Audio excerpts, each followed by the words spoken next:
my name's Angela and this is Devon Thread Tales. Thank you so much for joining me today. Today I'm doing my very first collaboration. So I'm going to be talking about the Siena Dress from the Sew Over It Summer Dreaming ebook, and it's a review of this pattern. But I'm going to be doing that alongside Adelle from Button and Pip.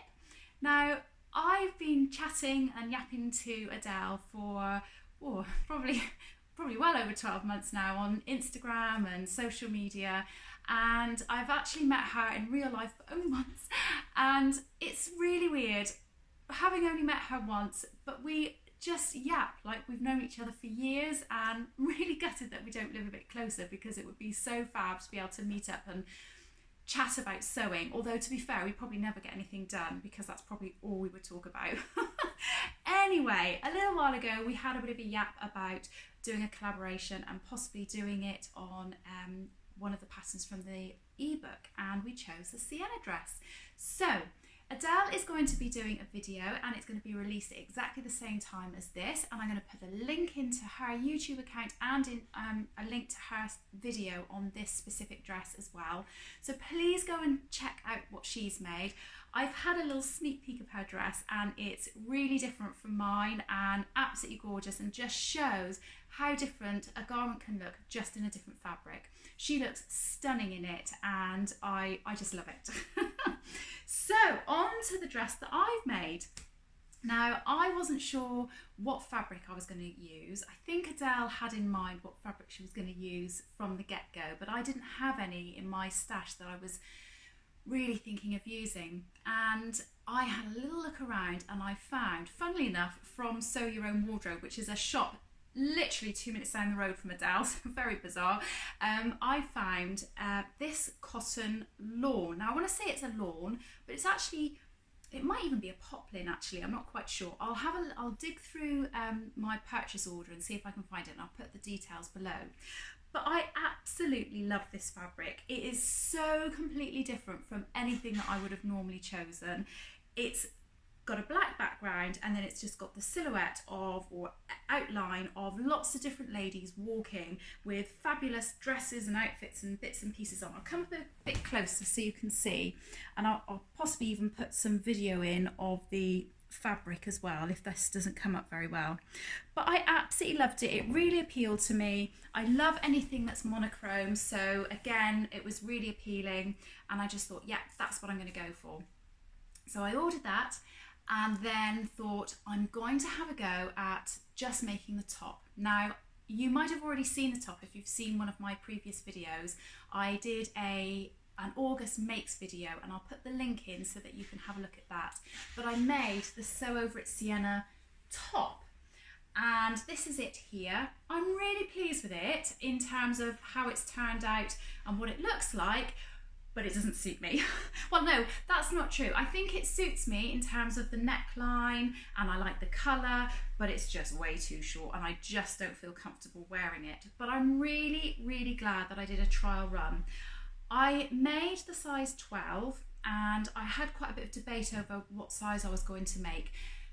My sizes are 36, 30, 37. And I really couldn't decide whether I should go for the 10 because of the shearing on the back. It would cinch it all in and that would, you know, be absolutely fine.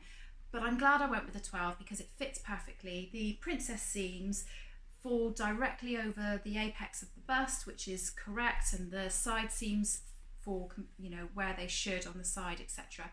So that was great, and great to do that and know that it was going to be right for this dress. Now, a couple of things that I had trouble with. I really couldn't figure out the shearing at all. It's taken me ages, and I talk about that in my last video, but basically I had to add tension to the bobbin, whereas quite often people say that you shouldn't have any tension on it. So that was my first sort of learning curve. I also feel like I didn't do the shearing really as neatly as I should, so I was very, very careful on this one. I'll put in different little clips and videos as I'm talking to show you the more finer detail of this as I'm going. The other thing that I didn't do on this is I didn't put the adjustable straps on because I just wanted to check out and see what this was going to be like. And you really do need the adjustable straps, because every time I've tried this on, it just falls down, and I know if I tighten them up they would feel too tight, etc. Anyway, so onto the dress.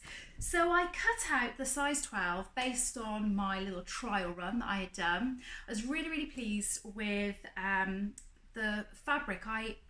I bought exactly what the sew over it pattern said, but actually I was able to manipulate it, and I've got quite a lot left over, and I think I'm going to be able to make myself possibly just a top or maybe a little pair of shorts or something like that out of the fabric. So that's great. Maybe just under a metre, sort of half a metre, 3/4 of a metre, something like that I've got left of the fabric. So that sort of shows you what, lost my words for a minute then. That shows you quite how much the sew over it patterns give you in terms of being able to manipulate your pattern around on your fabric. Anyway, I spent absolutely ages one evening pattern matching the skirt to make sure that I had the ladies completely lined up, that they were going to match beautifully. I even dragged my husband into helping me and holding bits down and measuring and all sorts of different things, and I folded over the self-facing on the skirt and everything, only to realise that I'd pattern matched it completely the wrong thing. But by that point I'd cut it out, and I really didn't know what to do, and I actually didn't then finish cutting it out for about 2 days because I was really annoyed at myself and thought, oh, shall I order some more fabric? I thought, no, that's just stupid to do that. But in the end, I carried on cutting it out. I tried not to worry too much about the pattern matching. And actually, I'm really glad that I didn't fuss any more about it, because it's slightly gathered, it moves around. You can't particularly, I think if I had pattern matched it beautifully like I had, I think that it would end up being lost because of the movement of the skirt and the gathers, etc. One thing I did do, which I'm really pleased about, and I don't know if you'll be able to see that, I did pattern match the pockets, and they're pattern matched perfectly. If you can't see that, then I'll put some more video in. But yeah, I'm really pleased with how they came out. So just to prove I can pattern match, there you go, just not on the front of the skirt. Anyway, so the shearing. On this dress, I sheared and I made sure that I was much closer together. On the pattern it says to do 5mm. I don't think I quite did that on here. I think it's more like, yeah, probably a centimetre between each shearing. Now I don't think that matters, and I think actually I could have got away with it on this as well.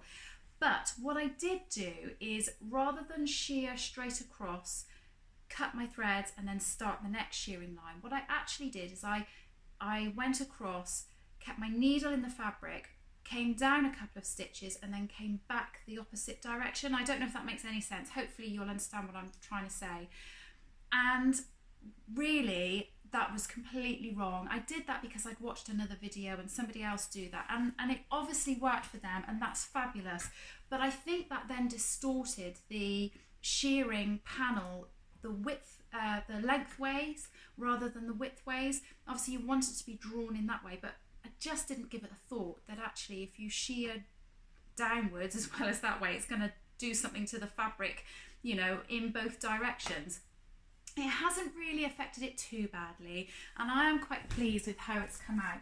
Again, hopefully you can see that, but it looks okay. It seems to have lined up nicely, so it's absolutely fine.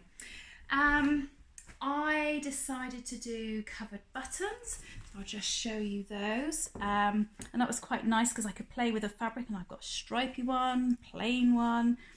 I like this one with the flowers in, that's quite nice. So yeah, so I had lots of fun with that. I've never done adjustable straps before, and I'm really glad that I did that. I know on my other top I didn't do them, and I think I've already said this, but it is such a godsend to be able to fit it properly and just use those adjustable straps. So I'm really glad that I did that. I wasn't sure how that was going to go. I was a bit nervous about doing it, but honestly, they were actually really simple to do.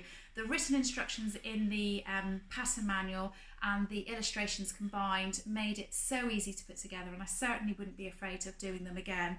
I did buy the sliders and rings from Sew Over It because I thought I'll just use what they use so that I know it's going to go together correctly. But obviously you can get them from anywhere, but they're really inexpensive. They're just little plastic rings and slider clips. So yeah, really, really good and very, very easy. I haven't adjusted the length of this. I've done this exactly per the pattern, so I haven't taken it up or adjusted it at all. I love the fact that it's really lightweight cotton and it's really breathable. I love the fact it's got pockets, but then, you know, I've probably said many times that I like something with a pocket on. And what else can I say about this? Oh, I've worn this with little pumps and a rucksack and gone out for a walk, and I quite like that because it's nicer than wearing, say, jeans or shorts and a t-shirt, but you can dress it down. I tried it on the other day with a red belt. In fact, I've got it here, and I thought that looked quite nice as well. Just to put this on with the black and white, I thought that really suited it, and I've got some little red shoes. I just think that makes that look a little bit different, so I quite like that as well. So I thought maybe of an evening, if I was going out, that would look quite nice. But on the whole, I am so pleased with this make. It has gone so much better than this. Which I am gutted about because I do love this fabric, but hey ho. But no, I am so pleased, and it, like I say, it's felt like it's been a bit of a journey, but I've got through it and I've learned lots of lessons. If you've got anything that you would like to ask in terms of this dress and the construction of it and sizing, etc, etc, don't be afraid to give me a shout and put something in the comments below. I don't always reply immediately, but I try and make sure that I reply to people within the first sort of few days or so of comments going out. I just have to sort of manage my time a little bit with work and kids, etc. I would love it if you now go over and have a look at Adelle's dress, because hers is absolutely stunning and so totally different from mine, and it's just great to see how things made in different fabric but the same pattern can make something look totally different. So go and check out Adelle. But other than that, that's it from me. So I hope you all have a really good week. You take care, and I'll see you all again soon. Bye!